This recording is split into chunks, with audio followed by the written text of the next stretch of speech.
A soft voice startled her. "It smells divine, Auntie Ada." She spun around, her heart hammering in her chest. Standing in the doorway, shrouded in the moonlight, was a tall man with skin the color of polished ebony and eyes that gleamed like embers. Auntie Ada lived in a bustling Lagos neighborhood known for its vibrant markets and delicious smells. Her tiny kitchen was a symphony of clanging pots and sizzling spices. Auntie Ada was a legend, the best cook in the entire city.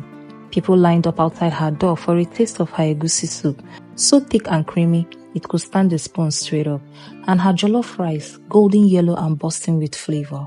One scorching afternoon, a sleek black car pulled up outside Auntie Ada's house. A tall woman with neatly braided hair and crisp white agbada stepped out. "Are you Auntie Ada, the famous cook?" she asked with a smile. Auntie Ada beamed, wiping her floor-dusted hands on her apron. "Yes, that's me, my dear. What can I do for you?" The woman introduced herself as Ezinne and explained she needed a special cook for a very important event. "It's a gathering of esteemed guests," she said mysteriously, "and only the finest food will do." Intrigued, Auntie Ada agreed. Ezinne offered a handsome amount of money and promised to pick her up the next evening. That night, Auntie Ada packed her biggest cooking pot and her secret spice mix, ready to show off her skills. The next evening, Ezinne's car took Auntie Ada on a long journey through winding, unfamiliar streets. Finally, they arrived at a massive iron gate with ornate carving. It creaked open, revealing a sprawling mansion bathed in an airy green glow. Airy silence hung in the air. Auntie Ada shivered. This wasn't what she expected.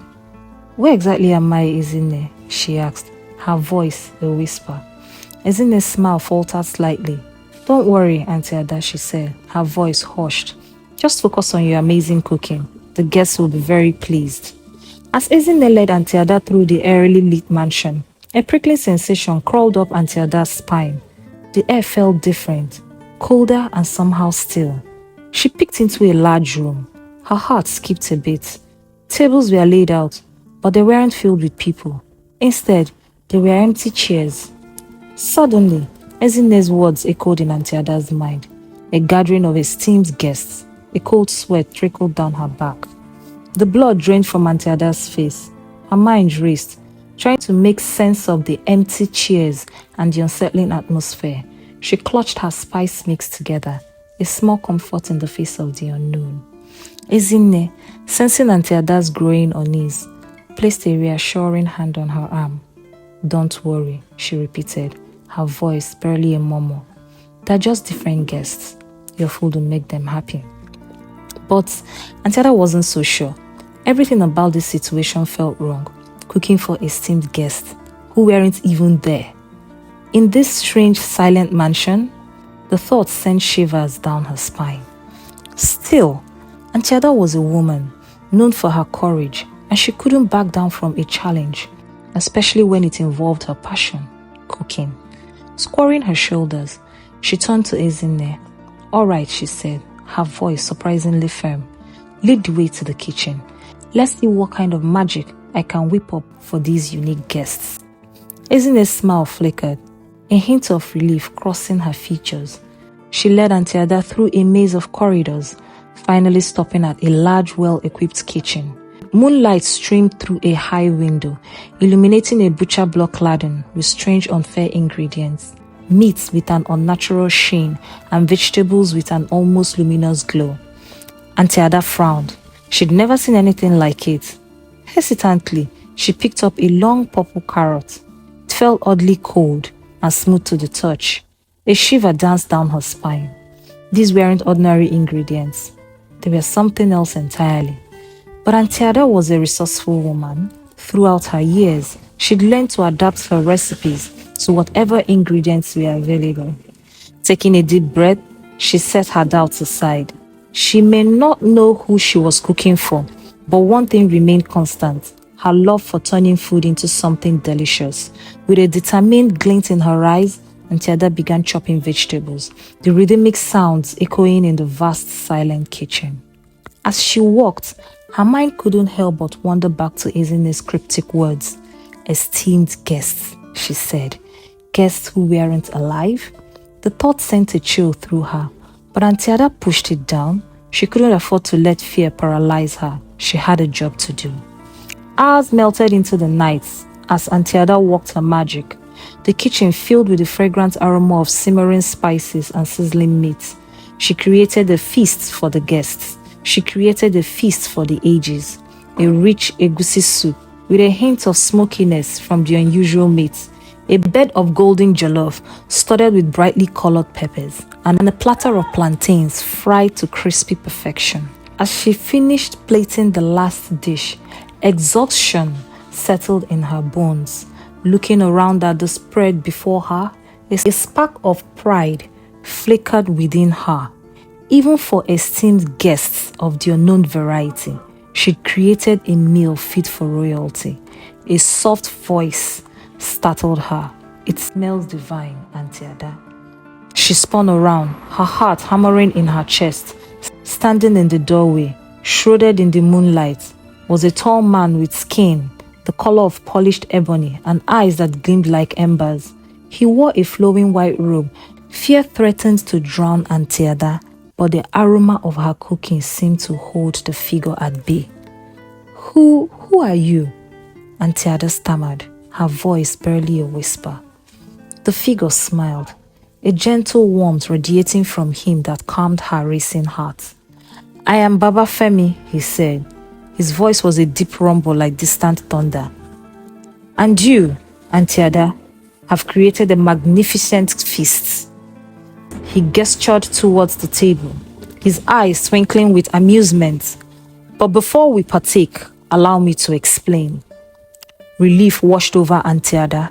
An explanation. Perhaps this Baba Femi wasn't a monster after all, just someone different. She cautiously approached the table, keeping a wary eye on the mysterious figure. As Ezine may have hinted, Baba Femi continued, "Our gathering tonight is a bit unorthodox. We are indeed esteemed guests, but we no longer walk among the living." He paused. His gaze flickered across her face. "We are the ancestors, Auntie Ada, spirits who watch over this community from beyond the veil." Auntie Ada gasped.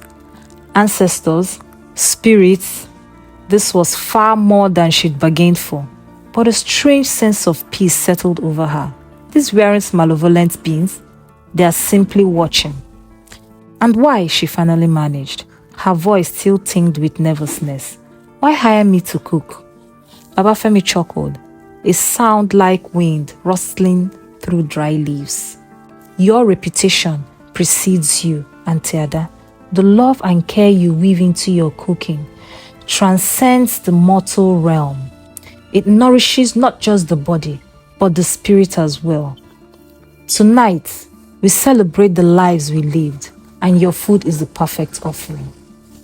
Auntie Ada stared at him, a million questions swirling in her mind. Were these ancestors dangerous? Was it some kind of trick? But then she looked down at the table laden with her food, a testament to her skill and passion. Perhaps, in this strange situation, she could make a difference. Taking a deep breath, Auntie Ada squared her shoulders.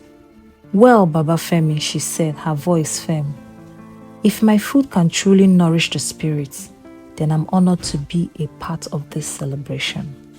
A genuine smile lit up Baba Femi's face. "Excellent," he boomed, his voice echoing in the vast kitchen. "Then let the feast begin." As Auntie Ada and Baba Femi sat down at the table, the silence of the mansion seemed to shift. A faint hum filled the air, a feeling of anticipation. Auntie Ada knew, with a newfound certainty, that this night would be unlike any other. Auntie Ada dipped a spoonful of her steaming egusi soup, its aroma amplifying in the room. She hesitated, offering a silent prayer to the ancestors before bringing the spoon to her lips. The first taste surprised her, a burst of familiar flavors, infused with a subtle warmth that danced on her tongue. It was as if the soup resonated with a deep energy, one that seemed to connect her to something ancient and powerful. Across from her, Baba Femi watched with a knowing smile. It's different, isn't it? He asked. Food for the spirit is not merely about subsistence. It's about memory, about connection. Auntie Ada nodded, a shiver running down her spine. Suddenly, she understood. The unusual ingredients, the otherworldly feel of the kitchen. It wasn't just about creating a unique dish. It was about channeling her own memories, her love for cooking, and imbuing them into the food for the ancestors to savor. As they enjoyed the feast, a soft, ethereal glow began to emanate from the empty chairs around the table. Auntie Ada's heart skipped a bit. Were the ancestors arriving? Baba Femi chuckled, a sound like wind, chimes dancing in the breeze. They are here, He confirmed, his voice a low rumble. But they don't appear in the same way the living do. They exist as whispers, as memories, as emotions.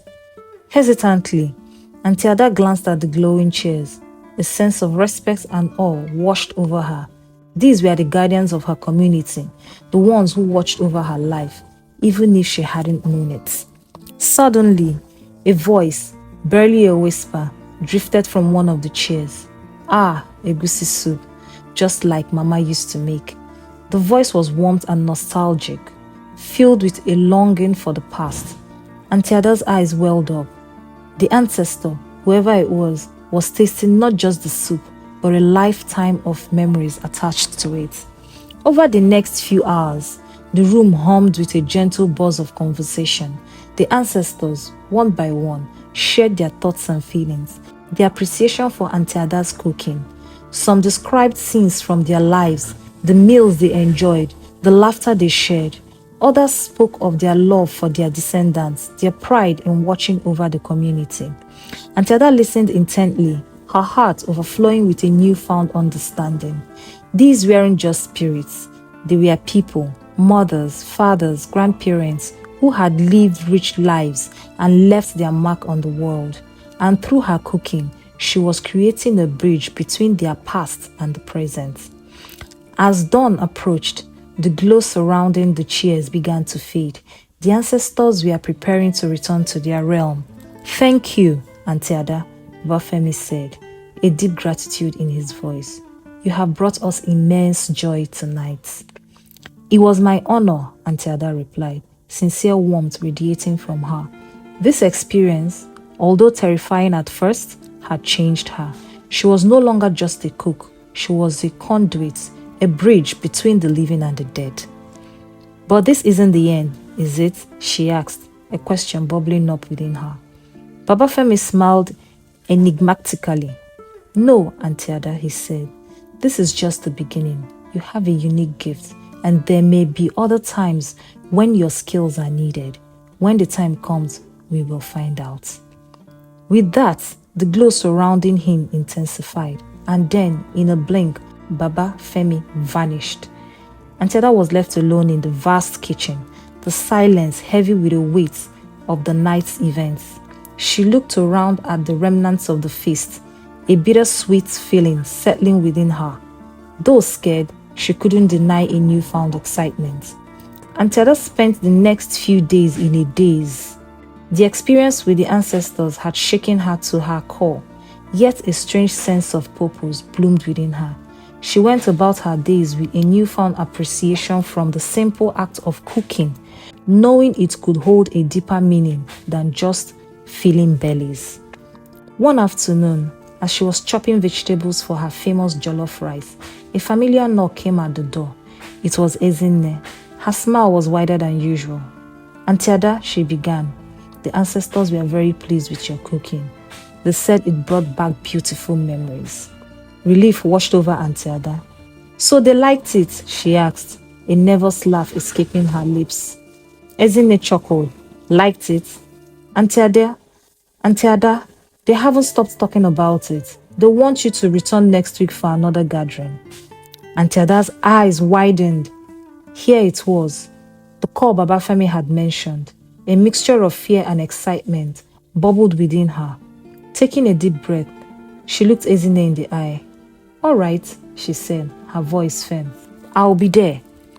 News of Auntie Ada's unique role as a cook for the ancestors spread like wildfire through the community.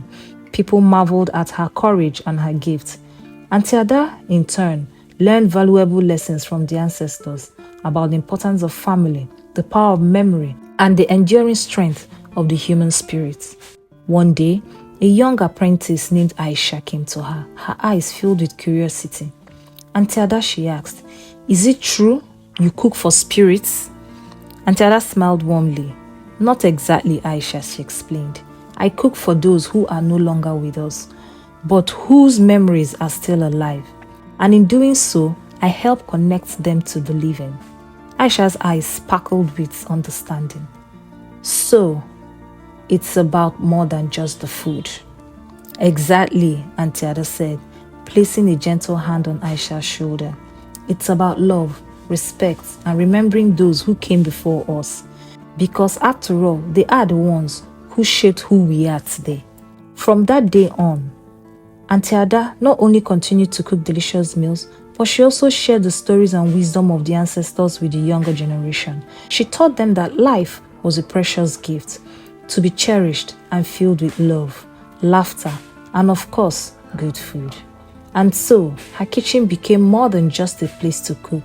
It became a bridge between the past, present, and future, a testament to the enduring power of memory and the love that binds us all, even across the veil. If you like this story, please like, comment, and share. See you in the next story.